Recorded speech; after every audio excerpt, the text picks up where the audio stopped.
శ్రీ గురుభ్యో నమః. 4వ అధ్యాయం 16వ శ్లోకం. ఓం కిం కర్మ కిం అకర్మేతి కవయోప్యత్ర మోహితాః తత్తే కర్మ ప్రవక్ష్యామి యజ్ఞాత్వా మోక్షసే అశుభాత్. ముందుగా పదానికి అర్థం తెలుసుకుందాం. కిం కర్మ అంటే నిజమైన కర్మ అంటే ఏమిటి? కిం అకర్మ కర్మ కానిది ఏది? కవయః జ్ఞానులు, మునులు, పండితులు.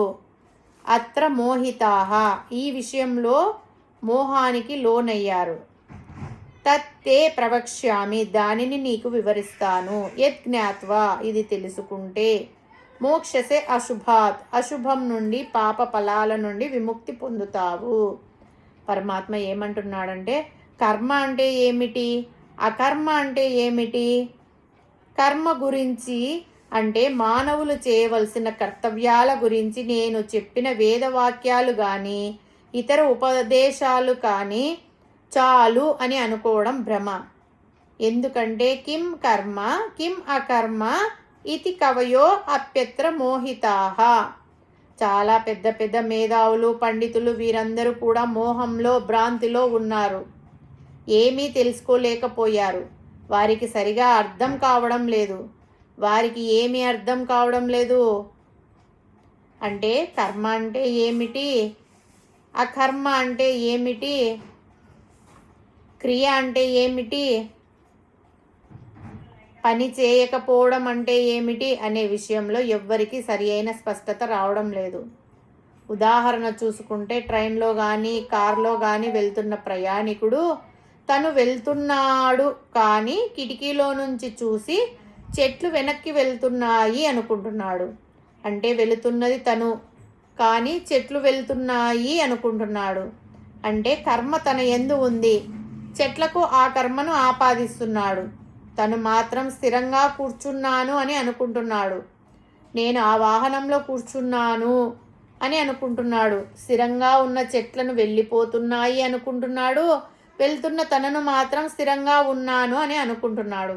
ఇదొక ఉదాహరణ చాలు. కిం కర్మ కిం అకర్మ కవయో అప్యత్ర మోహిత అని చెప్పడానికి. ఇది ప్రతి ప్రయాణీకుడికి కలిగేటువంటి అనుభవం.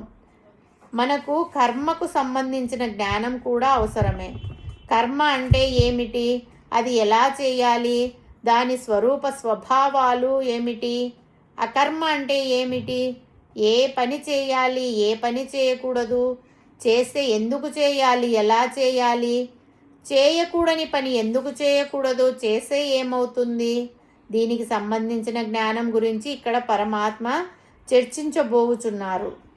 కాబట్టి మానవునికి ఆత్మజ్ఞానముతో పాటు కర్మల గురించి జ్ఞానం కూడా తెలుస్తుంది. ఎందుకంటే అందరూ ఎన్నో కర్మలు చేస్తారే కానీ దాని గురించి ఎవ్వరూ తెలుసుకోలేరు.